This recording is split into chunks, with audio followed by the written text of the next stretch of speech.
temos a melhor temporada de Bridgerton. Oi, gente, tudo bem com vocês? Eu sou a Beatriz. Se você não me conhece, por aqui a gente fala aí sobre o mundo de entretenimento, então a gente fala sobre filmes, sobre série, tudo que a gente tá tendo de novidade nos streamings, nos cinemas, tudo aí desse universo de cultura pop.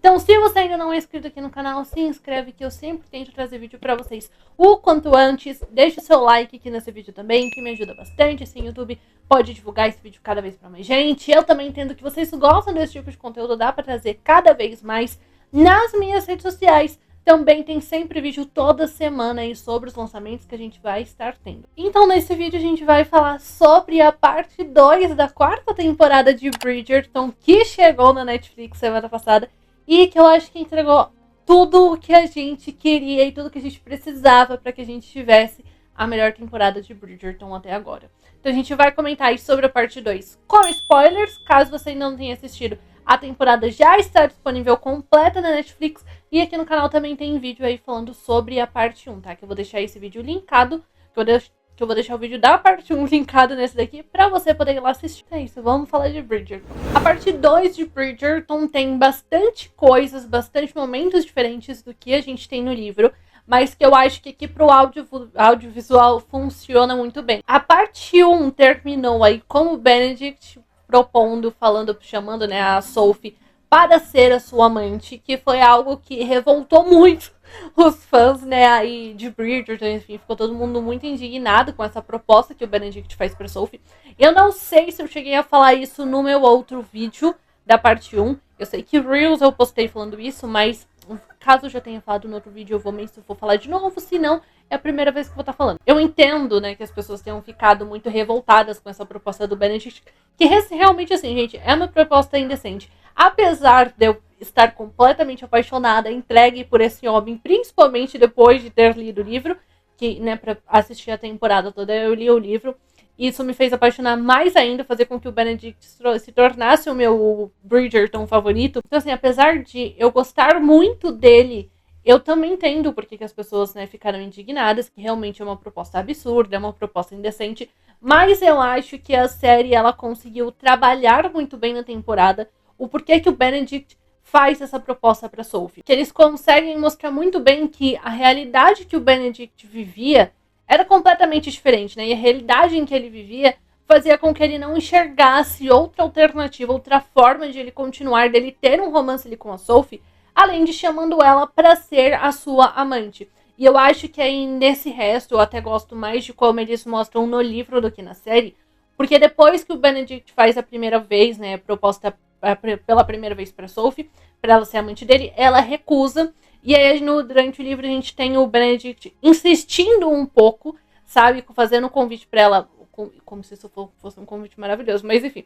Mas falando pra ela ser amante dele várias outras vezes, inclusive depois que eles transam pela primeira vez. Ele continua ali falando que, então ela vai ser amante dele, enfim. E depois dessa primeira vez, depois que eles têm ali a primeira vez deles, eles transam a primeira vez, enfim. Que a Sophie realmente põe um ponto final, fala que ela não vai ser amante do Benedict, enfim. A gente tem um momento deles dois separados, que é como se eles tivessem terminado.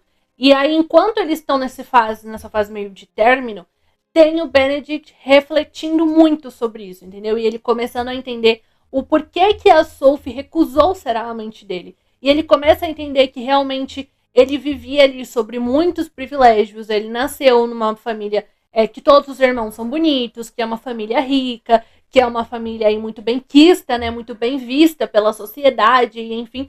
Então que ele nasceu com muitos privilégios, coisa que para Sophie não foi igual. Então o Benedict começa a reconhecer todos esses privilégios que ele teve, que ela ser amante dele realmente não ia ser algo bom para ela. E eu acho que a série até conseguiu trazer isso também aqui na temporada, só que de outra forma, né? Em outros diálogos do Benedict conversando, por exemplo, com os irmãos dele, com o Anthony, com o Colin, com o Sr. Mondrich, que eu esqueci o nome dele, mas que o Benedict vai lá tomar chá, e aí o Mondrich fala pra ele que nenhuma mulher quer viver ali escondida, ter um relacionamento escondido. O Benedict, nessa parte 2, ele também conversa com aquele amigo dele, né? Que na parte 1 a gente viu ele falando que ele era muito feliz com a amante dele, e enfim. Que é uma coisa que vem à tona aí na Lady Whistledown, nessa parte 2. E aí tem ele conversando ali com esse amigo dele. Então eu acho que, de certa forma, eles também conseguiram trazer para a temporada o Benedict começando a refletir sobre a proposta indecente que ele fez para Sophie e também começando a ter esse choque de realidade, né? Esse choque de olhar e falar, ok, meio que assim, eu entendo o porquê que a Sophie não aceitou. Eu acho que no livro o meu diálogo favorito nesse ponto é o diálogo que o Benedict tem com a Violet, que o Benedict começa a falar, né, sobre se ele tivesse, se algum dos filhos da Violet se apaixonasse, quisesse ficar ali com alguém que seria inadequado pela sociedade, enfim, como que seria para Violet, que ela demonstra ali o 100% de apoio dela para o Benedict, mas aí a gente também tem o Benedict refletindo que a mãe dele, antes de casar com o pai dele, antes de se casar com o Edmund, ela também não tinha tantos privilégios quanto os filhos, né? Ela, tanto que no livro eles falam que a Violet tomou um chá de cadeira por várias temporadas, assim como a Penélope. E, inclusive, foi algo que eu gostei muito para essa temporada, porque parece que os Bridgertons em si, a família Bridgerton, conseguiu ter mais destaque, mais momentos nessa temporada. Não apenas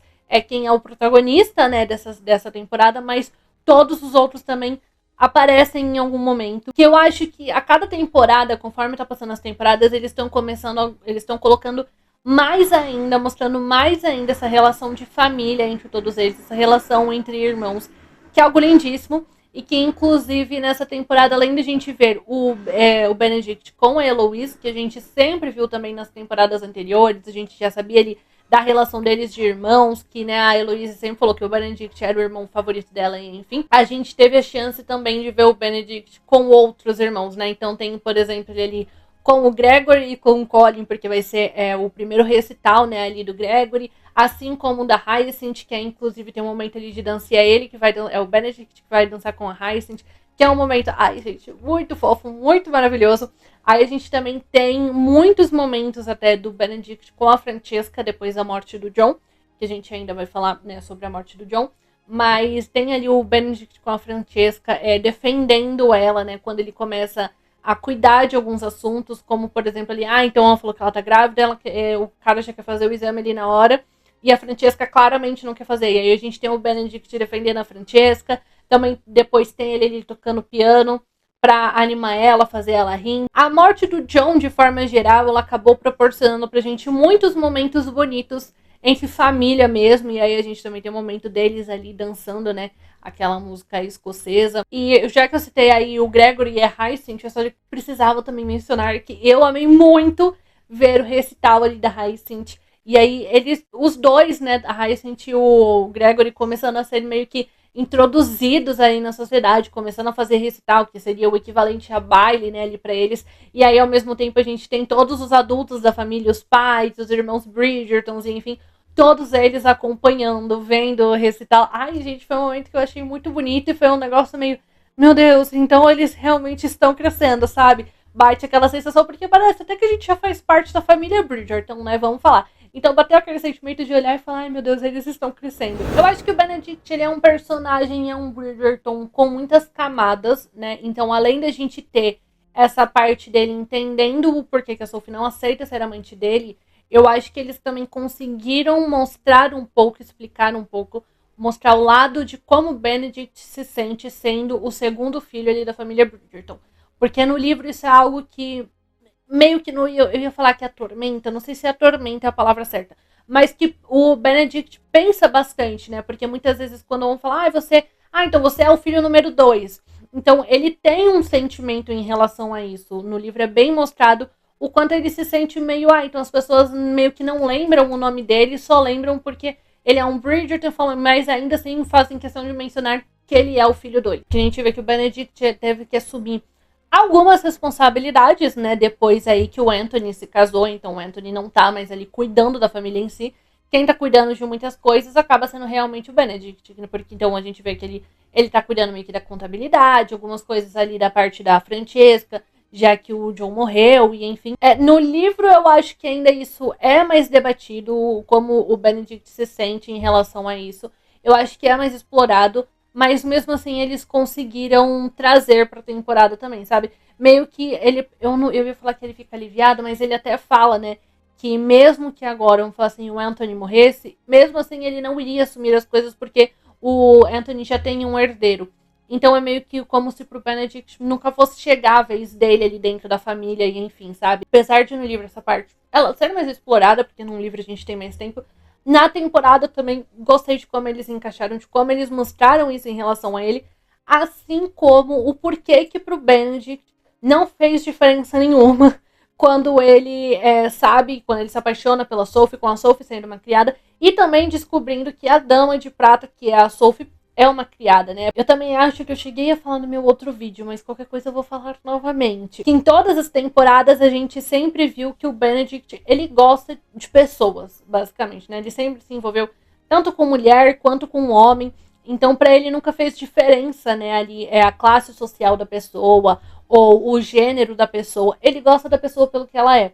Então, é exatamente por isso, inclusive, que ele se apaixona ali pela Sophie, né? Ele não tá nem aí por fato dela ser criada ou não. Tanto no livro quanto na temporada, quando a Sophie vai se casar, né? Já tá ali com o Benedict. E se eu não me engano, ela fala que, ai, poxa, então ela tem um dote, mas ela fala alguma coisa em relação a dinheiro, que o Benedict olha pra ela e fala, eu não tô nem aí pro seu dinheiro, entendeu?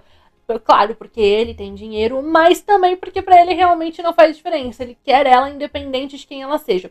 Inclusive, a parte da Sophie ser a Dama de Prata foi uma mudança que eles fizeram aqui pra temporada. Que eu já tinha visto realmente algumas teorias de que o colar da Sophie podia ser o que fosse entregar que ela, que era a Dama de Prata, fosse assim que o Benedict fosse descobrir.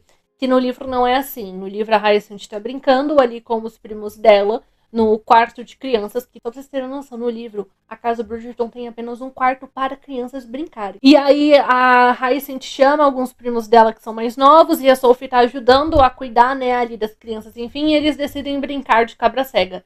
E aí quando o Benedict entra ali no quarto, a Sophie tá com a venda aqui nos olhos, e é assim que ele bate o olho, ele reconhece que ela é a Dama de Prata. Então teve essa mudança de como é no livro, pra como eles trouxeram aqui pra adaptação, mas que eu gostei, tá? Porque eu acho que até fez mais sentido pra gente assistindo. Eu acho que fez mais sentido até dependendo ser desse jeito do que ser como é no livro. Cinderela é o nome dela, é a servente do lugar. É com ela que você quer se casar, se casar. E assim como eles conseguiram explorar muitas das camadas que envolvem ele, que é o personagem do Benedict, eles também conseguiram explorar muitas das inseguranças ali da Sophie. Que como ela acredita que o pai dela não deixou, né, nada ali pra ela, não deixou nenhum dote, não deixou nada de herança pra ela, ela também acredita que o pai dela não amava ela. E essa é uma insegurança, é algo que acaba um pouco atrapalhando para que ela consiga realmente acreditar no que o Benedict está falando para ela, de em todos os momentos que o Benedict fala que ama ela, fala que vai dar tudo de melhor, ou pelo menos o máximo que ele puder dar ali para ela, diante das condições que eles já estavam planejando viver, e enfim, né, porque eles iam viver escondidos no campo, então ele até fala que sabia que ela merecia muito mais, mas era o que ele poderia estar oferecendo para ela naquele momento. E eles conseguem mostrar por que a Sophie não acredita 100%, né? Ou não acredita que alguém como o Benedict poderia amar ela, porque nem o pai dela amou ela. E eu acho que isso é tão grande que até quando o Benedict descobre, né, ali, sobre toda a relação da Sophie com a Araminta, e enfim, e fala que o pai dela não deixou nada pra ela, enfim, que o Benedict até questiona ela, fala, você olhou o testamento, você leu? Por que você tá acreditando no que a Araminta tá falando pra você, se você sabe que ela te despreza? Então eu acho que eles também conseguiram mostrar todas as inseguranças, todas as nuances da Sophie e dentro desse relacionamento dela aqui com ele. A temporada teve várias outras tramas paralelas acontecendo, né, com outros personagens, mas que eu acho que também aqui pra adaptação funcionou muito, porque isso tira um pouco o foco ali de Benedict e Sophie e faz com que a história deles não fique chata. Assim como essas outras tramas também não eram chatas da gente assistir. E até porque também, assim, se fosse ficar ali só em Benedict e Sophie, gente, a história deles, ela é um conto de fadas, né, realmente. Aí, desde o início, desde a primeira dança deles, até o momento que ele descobre que ela é a Dama de Prata, ou seja, sempre foi a Sophie a mulher que ele buscou desde o primeiro momento, e enfim. Mas se a gente fosse ficar focado somente em Benedict e Sophie, poderia acabar ficando uma coisa cansativa da gente assistir, porque o que separa mesmo os dois é esse fato e é esse ponto de que ele é um aristocrata e ela é uma criada, e isso não seria bem visto, né, pela sociedade, não seria bem visto uma criada estar se casando ali com um aristocrata, isso poderia arruinar a família, enfim, tudo que a gente já sabe. Mas essa é a história deles. O livro, ele é assim, né? Muito dessa coisa do Benedict querer a Sophie e a Sophie falar que não quer ficar com ele. Então eu acho que essas outras tramas paralelas, elas contribuem pra gente não ter uma temporada tão maçante. E ao mesmo tempo a série conseguiu mostrar o porquê que o Benedict e a Sophie não poderiam ficar juntos, né? Eles mostraram, assim, tudo pra gente, de por que não daria certo, por que eles não poderiam ficar juntos, por que não teria alternativa para que eles acabassem conseguindo casar e continuar na sociedade. Que essa também foi uma parte que foi bem diferente aqui na série. No livro eles acabam se casando. Eu não lembro exatamente qual que é meio que o tipo de ameaça que a Violet faz com a Araminta, mas é meio que faz a Araminta ir para bem longe e prometer que ela não vai falar ali sobre a verdadeira situação, né, da Sophie, que ela, na verdade ela era uma filha bastarda, enfim. Então a Violet meio que ameaça ali a Araminta, enfim, que o Benedict e a Sophie, eles conseguem se casar, porém eles têm que ir realmente morar no campo para não ficar levantando suspeitas ali sobre o passado e sobre quem realmente é a Sophie. E aí aqui pra série a gente teve uma adaptação diferente, porque toda aquela parte ali do meio que de julgamento da Sophie, tudo aquilo acontece na prisão dentro do livro, né? Todo momento ali da Sophie realmente contando tudo que a Araminta fez com ela, de todos os anos que ela passou ali trabalhando pra Araminta. De graça, né? De graça não, né? Porque a Araminta ia estar recebendo ali por cima disso.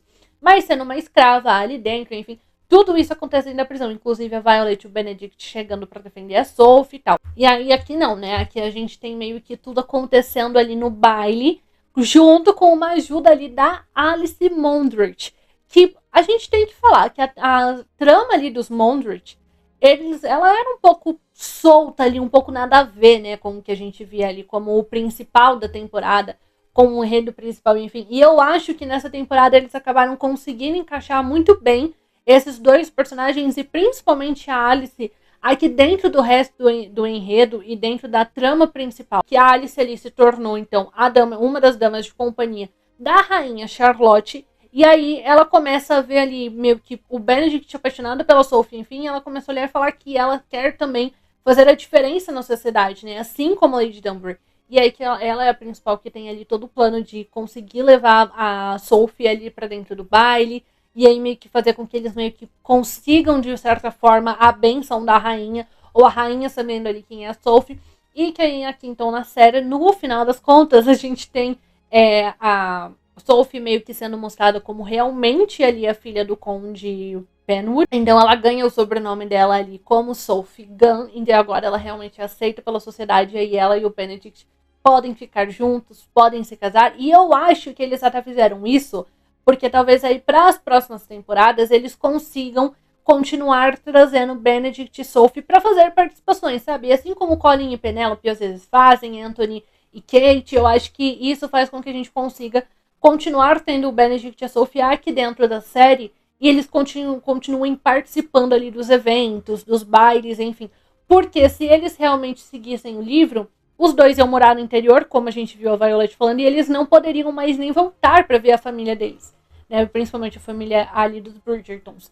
Então eu acho que foi uma alternativa de que talvez a gente possa continuar vendo mais deles aqui na série. Além disso, a gente teve a gente teve cenas novas, né, entre Sophie e Benedict, cenas românticas, como por exemplo a cena do solário, aquela cena ela não tem no livro, enfim. A cena da banheira, que era uma cena que eu queria assistir, ela é um pouco diferente no livro, porque ela acontece realmente ali depois da prisão, só que é um momento fofo entre eles no livro, em que depois da prisão o Benedict tá ali conversando com a Sophie, enfim, e ele gosta muito de abraçar ela e cheirar o cabelo dela. Só que quando ela ficou na prisão por um bom tempo, a hora que ele cheira, ela tá meio que fedendo a lixo. E aí, pra ele não falar isso, ele pergunta se ela não quer tomar um banho. E é um momento bem bonitinho ali, sabe? Porque é um momento bem de cuidado do Benedict com a Sophie, porque aí ele dá banho nela. Ele nem entra na banheira junto com ela. Ele dá banho nela, depois ele seca ela. Depois disso, sim, eles acabam na cama transando. Mas a cena da banheira dentro do livro, ela é realmente esse momento de cuidado ali do Benedict com a Sophie. Não significa que eu não gostei do que a gente teve na série, que óbvio que a gente ia ter mais cenas quentes entre os personagens, obviamente, mas eu acho que essa é uma cena que eu ainda prefiro que a gente teve no livro. E aí veio a confirmação da morte do John. A gente já tinha muitas especulações, né? Tinha a teoria de que poderia realmente ser a morte do Jon já nessa temporada, mas tinha especulações de que alguém ia morrer por causa, né, de várias cenas ali, por exemplo, da Violet de preto, também cenas de bastidores que todos os protagonistas estavam com roupa preta, e enfim. E aí realmente veio então a morte do Jon, que todos, eu acho que foram 2 episódios, principalmente, né, que a gente teve mais focado nessa morte dele. Foram episódios muito, muito bonitos e que ao mesmo tempo eles são muito delicados. E eu gosto de como eles conseguem explorar ali a Francesca, sabe? Mostrando o quanto o luto tá afetando ali a Francesca de várias formas e o quanto ela quer continuar meio que mostrando que ela tá bem e se fazendo de forte para todo mundo.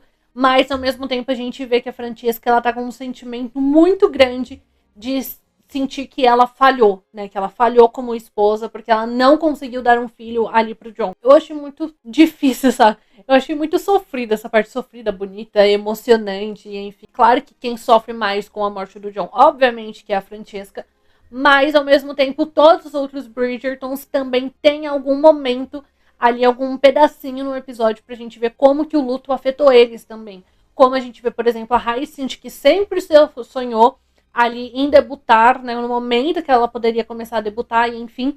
E aí a gente vê a Hyacinth falando que então ela não quer mais debutar, porque vai que acontece o mesmo com ela, com o mesmo que aconteceu com a mãe dela e com a Francesca, de se casar e o marido morrer. E eu achei interessante que enquanto a Hyacinth começou a ver de outra forma, falando eu não quero debutar, porque eu não quero ter esse tipo de sofrimento, e meio que começa a querer se aliar com a Eloise, a gente vê a Eloise tendo uma reação completamente diferente, que é justamente ela olhando e falando que ela meio que agora meio que entende o porquê dos casamentos e que casamento e essa parte de romance não é só apenas sobre você conseguir um marido, mas também uma forma de você talvez encontrar ali no seu marido o seu melhor amigo, que é algo que a gente sempre viu muito aí entre Francesca, entre Jon. Eu acho que aqui com a Sophie e com o Benedict também, que vários momentos os dois mencionam isso, de que é como se eles fossem melhores amigos um do outro. E a gente vê a Louise começando a reconhecer isso. E durante esse período de luto, e talvez até um pouco antes ali realmente da morte do Jon,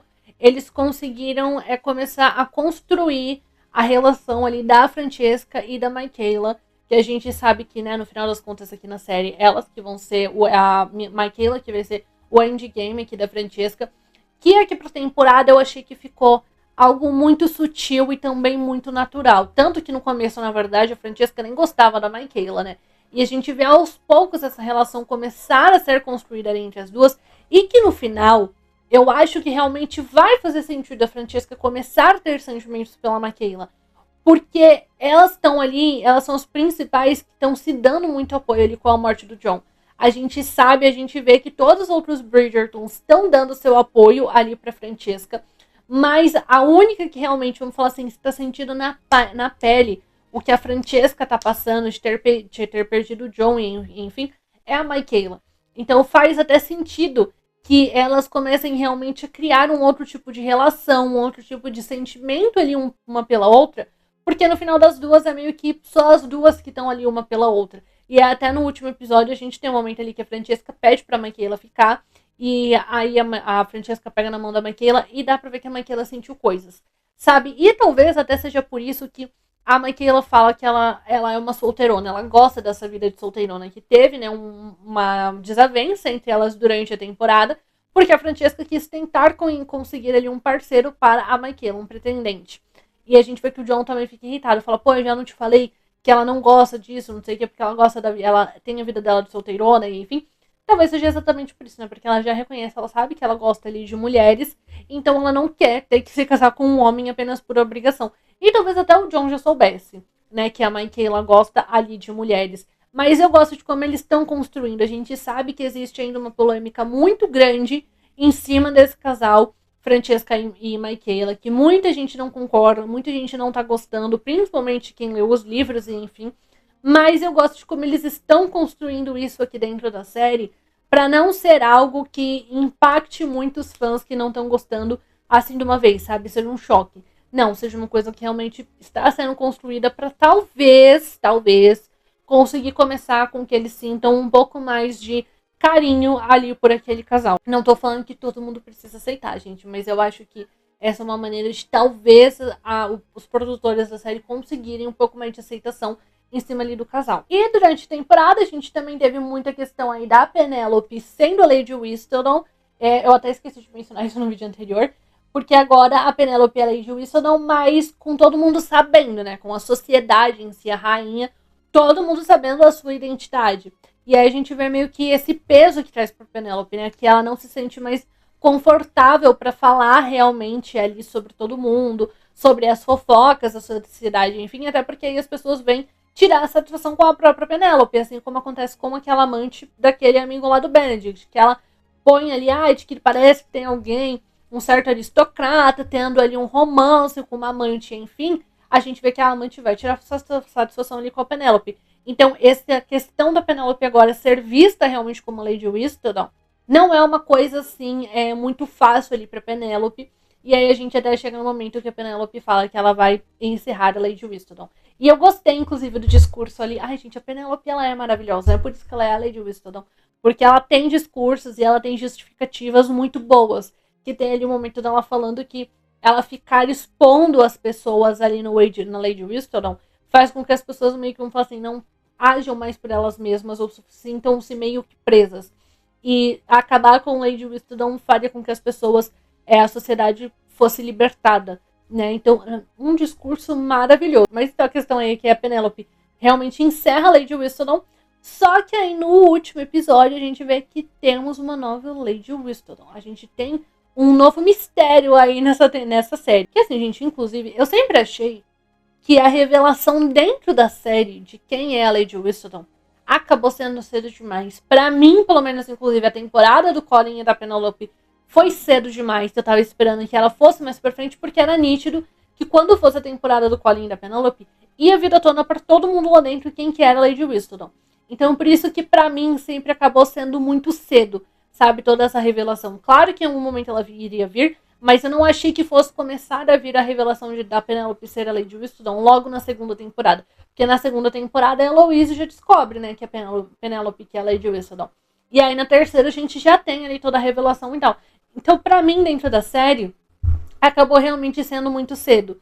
E aí eu acho que eles precisam ali de uma nova Lady Whistledown, né? Precisam aí desse novo mistério, porque é também o que ajuda a regir um pouco ali de toda a dinâmica, do que acontece também um pouco dentro da série, enfim. Então acho que por isso que eles optaram, e também talvez porque aí mesmo quem leu os livros não saberia, né, essa parte, porque eu acho que não existe outra Lady Whistledown, a Lady Penélope nos livros. Então aí é meio como se até mesmo quem leu os livros não saberia essa parte, não saberia o que queria acontecer. E ainda com tudo isso, a gente também teve a saída da Lady Danbury, né, aí da sociedade também. Ela até começou ali para que a Alice Mondrich começasse a assumir o seu lugar. E que a última cena ali, ela se despedindo, foi muito bonito, né, dela sentada ali com a Rainha Charlotte, as duas dando risada no baile, enfim, naquela amizade delas, que sempre foi uma amizade muito bonita, muito gostosa da gente assistir. Mas que eu também sei que parece que essa história da Lady Danbury se retirar da sociedade tem um impacto lá no romance depois da Hyacinth. Então faz sentido eles já estarem introduzindo isso. E com tudo isso, inclusive, também eu preciso só mencionar aí a cena pós-crédito que nós tivemos, que foi foi também uma cena pós-crédito que entregou absolutamente tudo que a gente precisava, que é o casamento do Benedict e da Sophie, que realmente é um casamento de contos de fadas, né? Um casamento ali com todo mundo presente, todos os Bridgertons ali presente. É muito bonito, sabe? A gente até se emociona, a gente até chora. Eu gostei muito que tem um detalhezinho, eu vi na internet, não sei se todo mundo também reparou, que no lenço, né, que o Benedict está usando, o broche que ele está usando tem uma pipa. Então, gente, maravilhosos. É que eles realmente ganharam muito o meu coração, principalmente por ser aí a história também da Cinderela, que é a minha princesa favorita, acabou ganhando mais ainda o meu coração, entendeu? Então eu estou completamente rendida. Eu acho que a gente teve uma das melhores, a gente teve a melhor temporada de Bridgerton até o momento, porque não ficou nada solto, não ficou nada, nenhuma ponta solta. Ficou, na verdade, a história principal da temporada, a história do Benedict e da Sophie teve todas as suas pontas amarradas, tudo bem redondinho, tudo encaixadinho. Então ficou assim realmente perfeito. Eu amei, inclusive, que aí eles mostram que o Benedict finalmente finalizou ali um dos seus projetos. Que a gente vê que um dos problemas dele é que ele sempre começa as coisas, ele sempre começa a pintar quadros, enfim, mas ele nunca termina. E aí a gente vê que ele terminou e que é justamente o quadro ali da Sophie como a Dama de Prata, e ainda tem até a assinatura dele embaixo, Benedict Bridgerton. Ai, maravilhoso. A gente sabe que Bridgerton já está renovada para a 5ª e 6ª temporada, e que nessas temporadas a gente vai ter a história da Eloise e da Francesca. Só não sabemos ao certo qual temporada que vai ser de quem. Mas quero saber, inclusive, agora quais que são as suas apostas, né? Quem que você acha que vai ser o destaque, quem que você acha que vai ser o protagonista da 5ª temporada. Não sei, eu tô achando que vai ser a Eloise. Eu acho que eles não vão entregar, assim, a história da Francesca logo na próxima, principalmente também por muito dos burburinhos que tem, né, em volta aí dessa mudança aí do casal da Francesca. Talvez eles esperem mais um pouco para realmente trazerem esse casal pros holofotes. Então eu acho que para a próxima temporada é bem possível que a gente tenha a temporada da Eloise. E também quero saber o que você achou dessa 4ª temporada de Bridgerton, de Benedict e Sophie. O que você achou da adaptação? Deixa nos comentários, vamos discutir. Mas ainda tem outros lançamentos para sair agora no mês de março, que a gente vai comentar sobre eles por aqui no canal. Então, para você não perder, se inscreve aqui no canal, ativa o sininho para você não perder mais nada, nenhuma novidade do que tiver por aqui. E é isso, gente. Um beijo e até o próximo.